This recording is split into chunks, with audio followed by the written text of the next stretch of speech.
Dober dan. Iščeva predsednika Vrhovnega sodišča Republike Slovenije. Prvi krog se je šel nenavadno, brez prijav. Nihče ne bi bil predsednik Vrhovnega sodišča Republike Slovenije. Je dobro, ne? Neki jih je na Vrhovnem sodišču, ki bodo, ko se mandat konča, starejši od 70 let, pa zaradi tega po predpisu niso primerni. Neki je takih, ki še niso 3 leta vrhovni sodniki, pa zato ne morejo kandidirati, nekih pa ne bi bilo. Kaj pa to pomeni za eno od 3 vej oblasti, da se nihče noče prijaviti za predsednika? Kaj več o tem lahko poveš, ker jaz namreč nisem poučen. Vse sem ti zdajle povedal, nihče ne bi bil. Kar si povedal je lahko dobro, lahko je pa slabo. Dobro bi bilo pač v tem primeru, ker jaz menim, da so za zelo odgovorne pa zelo pomembne funkcije najboljše tisti, ki se jih branijo, ne tisti, ki se zanje ne vem kako hudo potegujejo, ne. Ker običajno se ljudje zavedajo, kvalitetni ljudje zavedajo odgovornosti, ki jih prinašajo odgovorne funkcije in se jih bojijo. Ali pa jih odklanjajo, potem prevlada pa občutek dolžnosti in jih sprejmejo in tisti delajo ponovadi najboljše. To je en vidik, ne. Drug vidik je pa lahko ta, da je to se pravi medijski, drugače bom rekel, javni udar, presing na te ljudi tako velik, da enostavno, da so ne samo podplačani, ampak enostavno se jim preprosto več ne da ukvarjati se z brutalnostjo teh diskvalifikacij in te norosti, ki je v Sloveniji prerasla, če tako rečem, slovenske gozdove, ne. In to pa je, če gre za to, je pa to realen problem, ki bi ga morali pa obravnavati ne samo na strokovni ravni. Jaz ne da bi šel kaj prav zelo raziskovati na Vrhovno sodišče, ampak po parih okoliščinah bi sklepal, da je to drugo.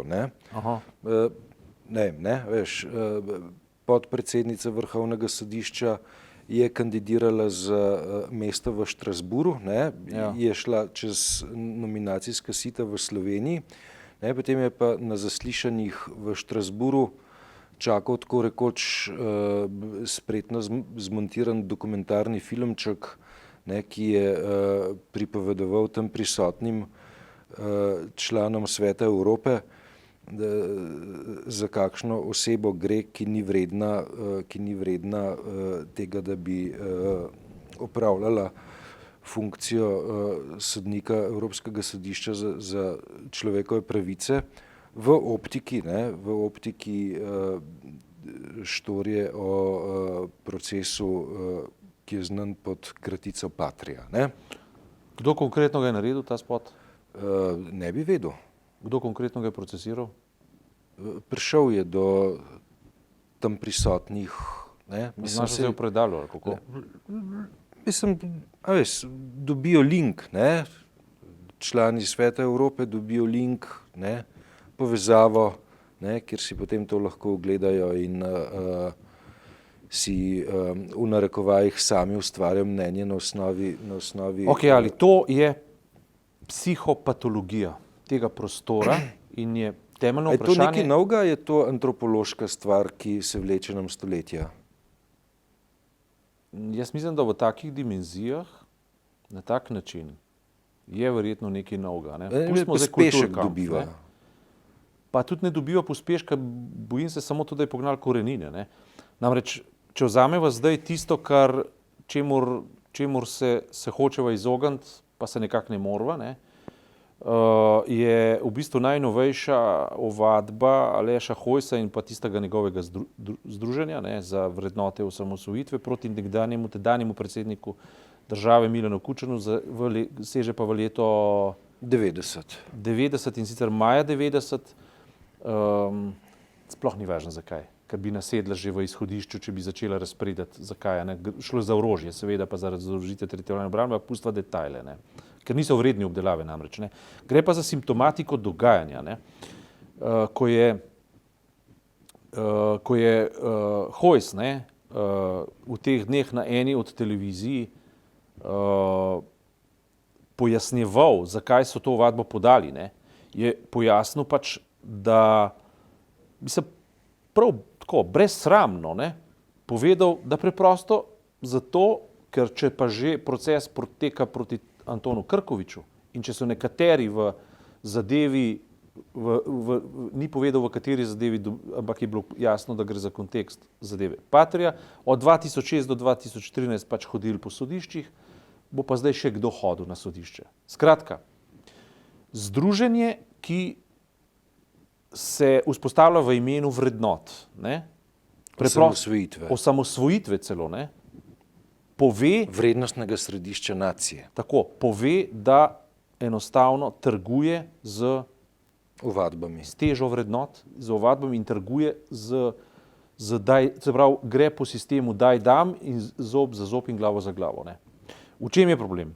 Problem je v tem, da je to patološko početje in to globoko patološko početje. Problem je v tem istem, kar sva povedala, da imaš na koncu kvalitetne, strokovno podprte in pa častne ljudi, ki nočejo svojih energij več vlagati v državo, nočejo participirati pri upravilih te države samo zaradi tega, ker nihče ne zna ustavljati ljudi, ki bi jih morali umestiti v popolnoma neke druge kontekste, mogoče celo druge institucije. Ne? In nad tem, kar se dogaja, smo lahko vsi užaljeni. Mi se pa vsi obnašamo, kot da imamo opravka za neko zaudarjajočo tvorbo na naši poti na cesti, ki jo odrinemo v stran pa rečemo, ali pa komarjan, ki te piči, pa takole narediš, skratka. Ampak to so stvari, ki so pravzaprav na nek način zelo resne, zato ker v bistvu uničujejo državo. Ne? Pa vzemiva kar konkreten primer. Združenje za vrednote osamosvojitve. To se pravi, gre za enakorodno uzurpacijo ali pa privatizacijo nekega vrednostnega okolja, ki pripada vsem Slovencem in to ne samo generacije iz leta 91, ampak pripada našim dedom in bo dediščina našim vnukom. Ne? Danes sem napisal to, da mi od svojih sanj, ki smo jih živeli pač v tistem času, nismo imeli dost. Ampak že sam občutek za dolžnost in dolžnost do države, ki nam zagotavlja in daje kruh, ne, je popolnoma zadost, ne rabimo več. Ne rabimo niti zaslug, niti unovčevanje zaslug. Še najmanj pa rabimo v vmesnem prostoru neko novo zvezo borcev, ki bo zaračunavala naše sanje in naše delo v trenutku, ko se z njim preživljamo. In čuvala tekovine revolucije. Tako, ne. Skratka, privatizacija in ta privatizacija vrednot osamosvojitve, da ne govorim zaslug za osamosvojitev, ne, je za mene popolnoma enako divja privatizacija kot tajkunska privatizacija, ki so jo v enem, dveh ali pa v treh krogih poskušali narediti tisti, ki so pač imeli možnost. No, veš, če greva čisto teoretično umeščati, ne, pač, tajkunska privatizacija je privatizirala ekonomski, finančni, trgovski, tako, lahko rečejo tudi zemljiški kapital in tako naprej. Ne. Tukaj ne, gre za privatizacijo simbolnega kapitala, ne, ki je prosto po Pieru Bourdieju, ki je najbolj imenitnih mislecev 20. stoletja, pač ena od zelo pomembnih oblik kapitala. In pač, simbolni kapital povezan z osamosvojitveno vojno, ki jo bomo obhajali čez 3-4 tedne, ne? Tako, ne? A veš, se je začel divje privatizirati neposredno zatem, z nekim manevrom, ki bi šel tako, dajmo profesorja Bučarja, dajmo ga prestaviti na ustavno sodišče, Peterle je mogoče mal zadreman, pa ga dajmo za predsednika skupščine, Bavčarja Igorja, ki je pa operativen, dal pa za premijeja, Janša bo pa ostal obrambni minister. To je profesor Bučar takrat pol označil za bonapartizem, za prve elemente bonapartizma, pa je znotraj Demosa bila ta ideja utišana, je pa seveda kazala zelo jasne ambicije, da do te privatizacije simbolnega kapitala pride in s časoma je prišlo. In je prišlo in danes se soočamo z samoumevnostjo tega dejanja, ki je v bistvu za mene, dobro, težke besede bilo, če bi rekel kriminalnost, ker ga ne moreš pač ovrednotiti pravno, ampak na vsak način gre pa za veliko duhovno nasilje. Se pravi, Jaz imam za tiste, ki so udeleženi pri vrednotah osamosvojitve, ljudi v razponu, rečemo temu 200-250 let. Ne. Ravno tako imam Matijo Majerja Zilskega v tem kontekstu, Valentina Vodnika v tem kontekstu, ne vem, če hoče župana Hribarja, v nekem smislu Bonaventuro Jegliča, čeprav imam velike pripombe na njega, ampak tukaj je cel kup ljudi, ki so mislili slovenski narod, mislili slovensko kulturo, slovenski politikum in pripravljali teren na veliki dogodek, ki se mu reče država. Tako ali pa drugače. Ne. In ta kapital pripada celotnemu narodu, ne pa skupini nekih diverzantov, ki so v bistvu zaznamovani z kajnom in znamenjem trgovine orožja in poskušajo s tem ropotanjem prikriti svoj izvorni greh. Ne. To pa je ena velika stvar. In to, kar se zdaj pač dogaja z nekim križnim obtoževanjem, ovajanjem in ropotanjem, to je v bistvu metanje loncev po tleh, zato da se zvoki nekako, da se fine tuning iz naše komunikacije izbriše. Ne. Ampak to je preprosto žaljivo, ne. Preprosto neprimerno in ta letargija ljudi, da se na to ne odzivajo, da temu ne postavljajo meja ali pa da ne postavljamo konceptov, ki bi enostavno konceptualizacijo tega nasilja enostavno odrinilo v stran ali pa dalo v oklepaj ali pa preprosto brisalo iz javne agende. To je problem. Ne? Se pravi, ljudje se umikajo, ne prevzemajo funkcij in to, veš, kdo bo zasedel funkcije, če ne tisti, ki so kvalitetni, odgovorni, šolani in neodvisni. Ja, zasedali jih bodo nameščenci sprivatiziranih vrednot, ne? To smo že videli okupacijo ustavnega sodišča v parih slikah, ne? Nekaj let nazaj oziroma v tem obdobju smo videli, kako funkcionira. Ne? Vse, kar se zmeni, konec koncev so funkcionira na najvišji simbolni ravni. Spet, mislim, čeprav zdaj tle si preoster, ne? Okupacija ustavnega sodišča, vidim pa na drugi strani, ne, pri SMC-ju recimo, pa tudi zelo podobno logiko. Ne? Veš, ko poslanka SMC-ja reče, ne, zdaj ima pa naše dal na ustavno sodišče. Ja, kako naše? Ne? S tem problema nočem zamejiti na eno opcijo. Ja. Problem hočem generalizirati kot neprimeren uopće, sploh. To se pravi, v smislu delitve veje oblasti, to je imperativ, ki mora funkcionirati. Saj sva prejšnji teden na primeru RTV lepo pokazala, ne, da ni problem samo ena opcija, ampak kombinacija teh opcij, nesorazmerja, ki se med njimi vzpostavijo.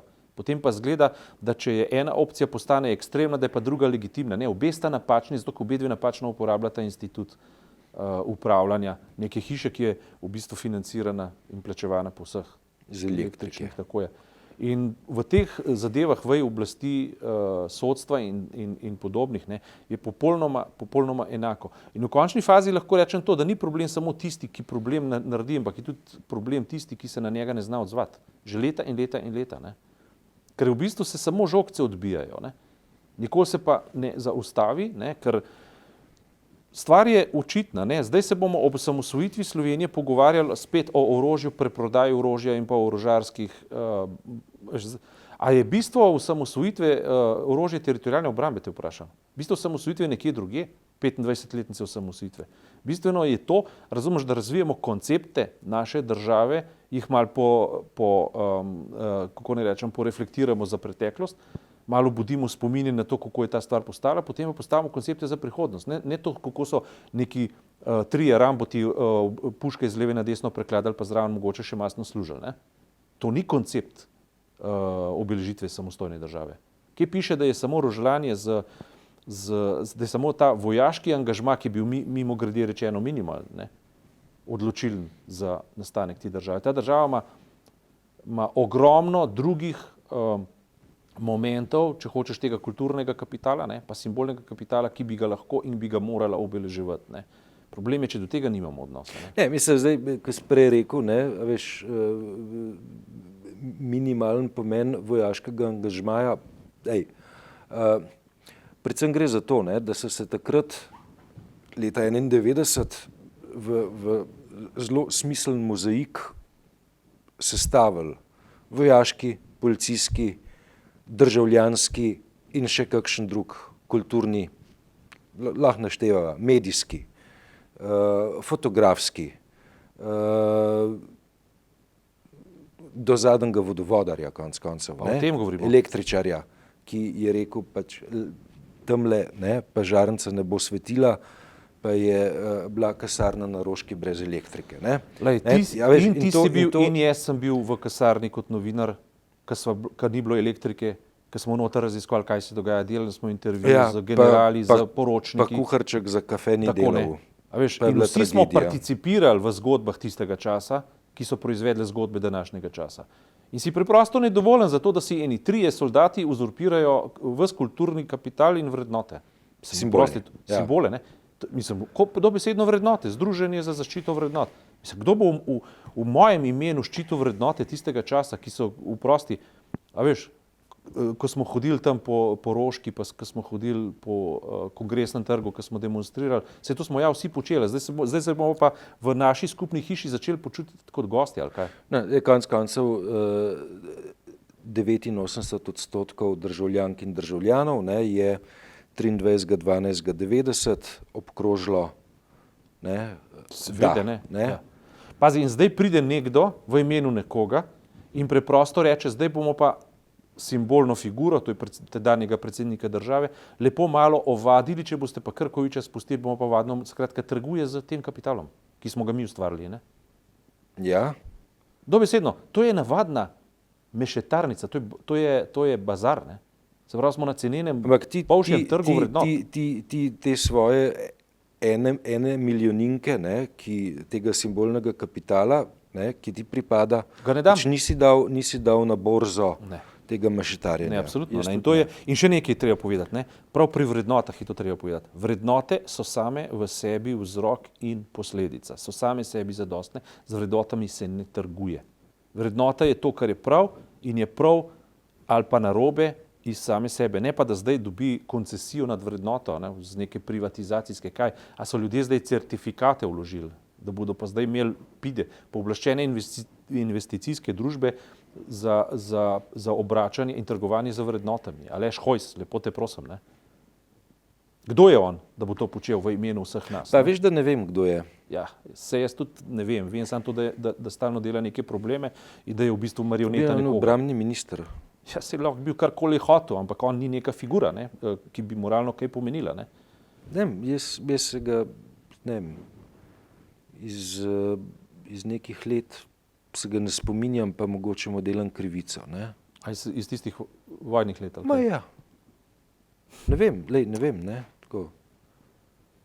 Mogoče delam Jaz vem krivico nekaj, ne, da je nekdo očitno postal zdaj zelo živčen, odkar predvajajo tisto mladinsko gledališče, predvaja Republiko Slovenija, to se pravi tisti zapisnik, iz katerega je zelo jasno možno rekonstruirati, da tisto, kar se je dogajalo v letu 91, 92 in 93, ni tako, kot se prodaja v politični javnosti. Je vse drugače. In to ropotanje zdaj okrog tega, ta politični nemir bi pač moral biti vihar v kozarcu vode, ker bi nekdo moral dejansko to zamejiti dobesedno za kozarcem, ker država je neskončno več od tega kozarca. Jaz upam, no, da bo osamosvojitev Slovenije dejansko osamosvojitev, oziroma da bo proslava ob nastanku države dejansko proslava ob nastanku države v dimenzijah, kakršne država ima, ne pa proslava v dimenzijah nekih klik, ki poskušajo narediti state capture. A ne? Klik, klak. Tako. Hvala lepa.